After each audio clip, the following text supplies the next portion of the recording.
আপনি কি জানেন গোল্ড বা স্বর্ণ পৃথিবীতে কিভাবে তৈরি হয়? প্রকৃত অর্থে পৃথিবীতে স্বর্ণ তৈরি হয় না। স্বর্ণ এক ধরনের মহাজাগতিক বস্তু।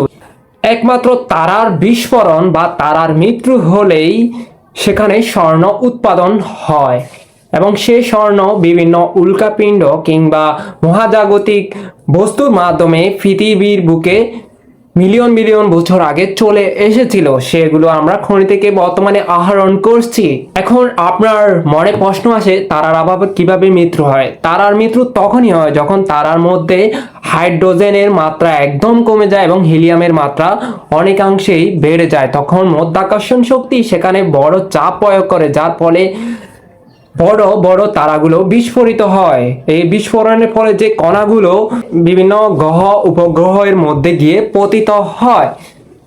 এই বড় বড় তারাগুলোর বিস্ফোরণকে সুপারনোভা বলে বিজ্ঞানীরা আখ্যায়িত করে।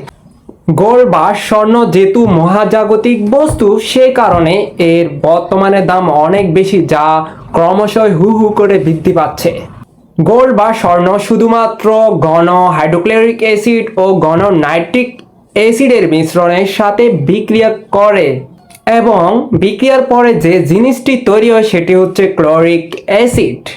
স্বর্ণের গলনাঙ্ক হচ্ছে 1064 ডিগ্রি সেলসিয়াস। অর্থাৎ আপনি যদি স্বর্ণকে 1064 ডিগ্রি সেলসিয়াস তাপমাত্রা দেন, সেগুলো গলে যাবে এবং সেগুলো দিয়ে আপনি বিভিন্ন স্বর্ণের ভার বা বিভিন্ন স্বর্ণ অলংকার তৈরি করতে পারবেন।